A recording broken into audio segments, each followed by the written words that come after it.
Momento do Discipulado.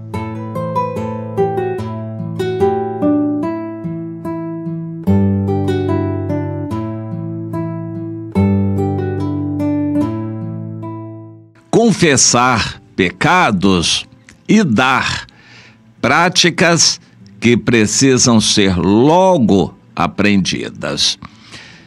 Eu vou colocar diante de você algo que, claro que você, como um cristão, uma cristã, já entende. Você vê, porém pode não refletir sobre isso e nem se tocar sobre isto. Você conhece algum crente avarento? É evidente que não será salvo. Crente que gosta de dinheiro não será salvo. A Bíblia é clara nisto. É impossível, quase praticamente impossível, um rico entrar no reino dos céus. E não dá para amar a Deus e as riquezas. Alguém que quer ficar rico no meio do povo de Deus, quer ganhar dinheiro, certamente cairá em laço e armadilha. Isto é uma certeza, mas infelizmente existem muitos crentes que gostam do dinheiro, estão sempre pensando em ganhar mais, e há igrejas que valorizam isso. Claro, eles gostam de dinheiro também, precisam para fazer obras bonitas, aparentes, e incentivam os crentes a correrem atrás do dinheiro. Você tem ouvido isso? É o que mais tem na internet e nas igrejas, infelizmente. E eles vão explicar: se a gente não tiver dinheiro, como é que a gente vai enfeitar a igreja? Para eles, o templo é a igreja.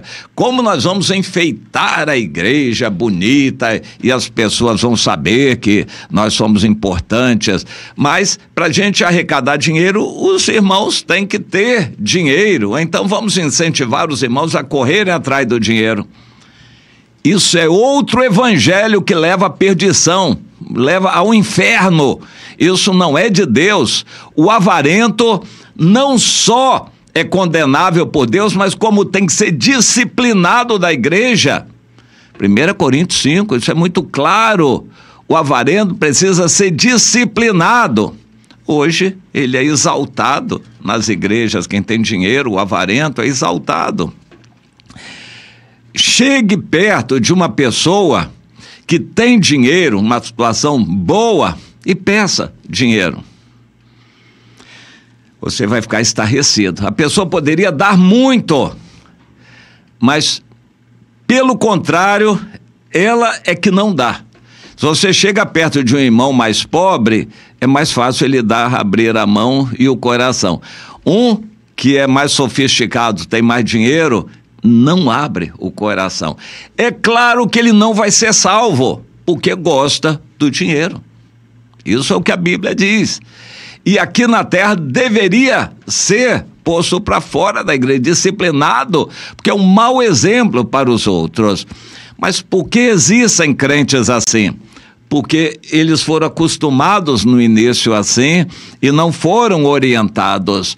Quando nós pregamos o evangelho, eu digo que a gente tem que evangelizar direito.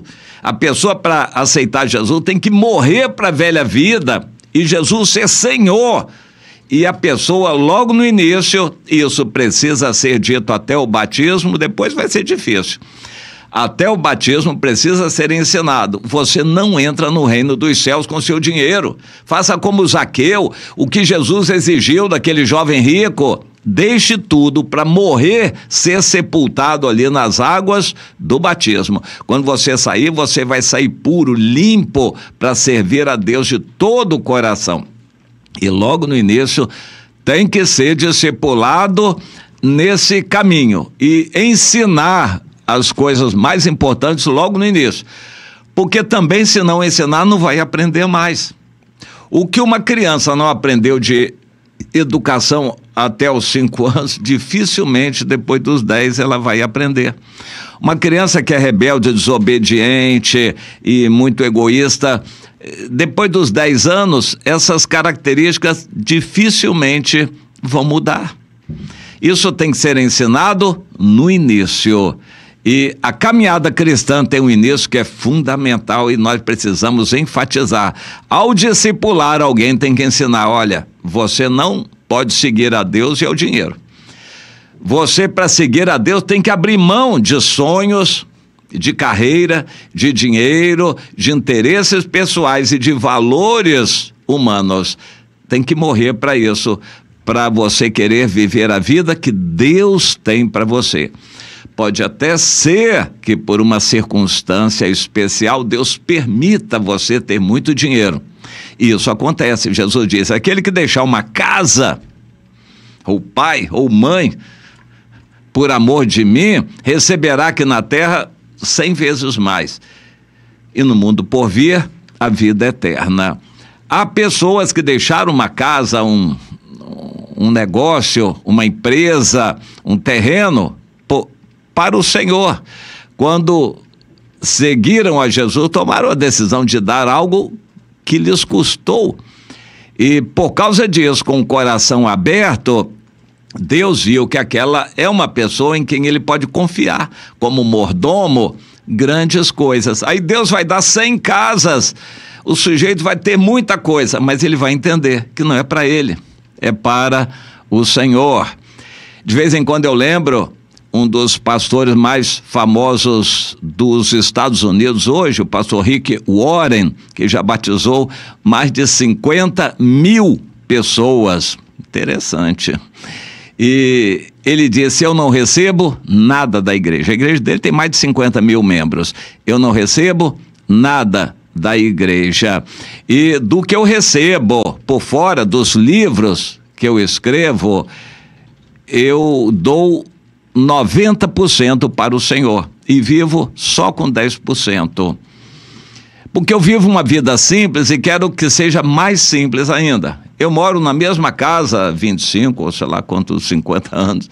Na mesma casa, não mudei, não construí casa, não comprei casa mais cara. A mesma casa simples é aquela em que eu vivo. Um dos pastores mais famosos dos Estados Unidos, que poderia ser dos mais ricos também. Ele diz: eu tenho o mesmo carro, já há mais de 10 anos, eu dirijo o carro. E eu tenho um terno só, com o qual eu faço os programas de televisão. Ele é dos mais famosos na televisão, nos Estados Unidos. Um terno só.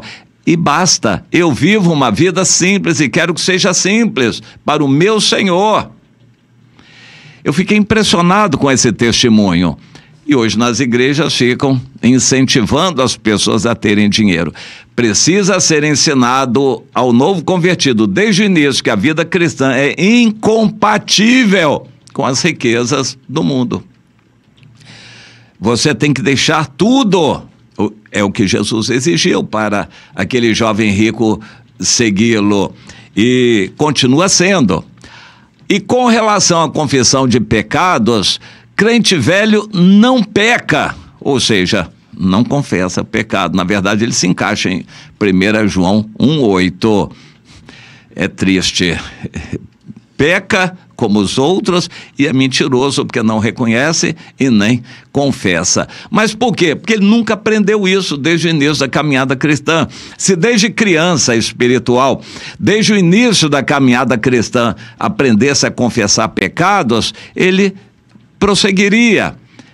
Quando a gente quer viver uma vida limpa, a gente não titubeia em confessar pecados onde tiver que confessar. A um amigo, a um irmão, parente, a esposa, ao marido, a um filho, à igreja, à célula, ao seu líder, ao pastor de público na igreja. A gente confessa porque quer ficar livre do pecado. E aquele que tenta esconder o pecado vai ser em vão o que vai fazer, não adianta. E o Senhor nos alerta sobre isto. O Salomão já escreveu em Provérbios 28:13, aquele que encobre as suas transgressões jamais prosperará, mas aquele que confessa e deixa alcançará misericórdia. confessa as suas transgressões, os seus pecados. Isso tem que ser ensinado no início da caminhada cristã, e a pessoa vai praticar isso a vida inteira. Porém, se não aprendeu, depois que ficou crente velho de igreja, vai ter muita dificuldade e vai perder a sensibilidade ao Espírito Santo, vai amortecer, apagar o Espírito, vai ter dificuldade na intimidade com Deus, no uso dos dons espirituais, vai perder a unção, a autoridade de falar de Jesus, porque está escondendo pecados. É triste quando a pessoa nem sente que tem pecado. Um crente muito tradicional não peca. Aos olhos dele, ele faz tudo direitinho. Ele não mata, não rouba, não adultera, então tá bom. Para ele tá bem, ele não faz nada daquilo. É triste ver uma pessoa assim, também não faz nada que deveria fazer. Não ama, não evangeliza, não discipula, não se dá, não cumpre o ID de Jesus. Mas para ele está tudo bem. Ele nunca peca, nunca precisa confessar pecado nenhum. Você é uma dessas pessoas, ou você tem liberdade com você mesmo ou com você mesma de confessar pecados? Você tem essa liberdade, você sente como que tivesse uma roupa suja, uma vontade de tirar aquela roupa suja logo quando você peca? O pecado incomoda você? Pense bem e entenda. Se você não aprendeu, ainda está na hora de aprender. Nunca é tarde demais para o Senhor. Mas, por favor, entenda, há um crente novo, uma pessoa que você está discipulando, passe isso para essa pessoa logo no início. Tem que aprender a dar, abrir a mão e dar. E tem que aprender a confessar pecados. Pratique isto.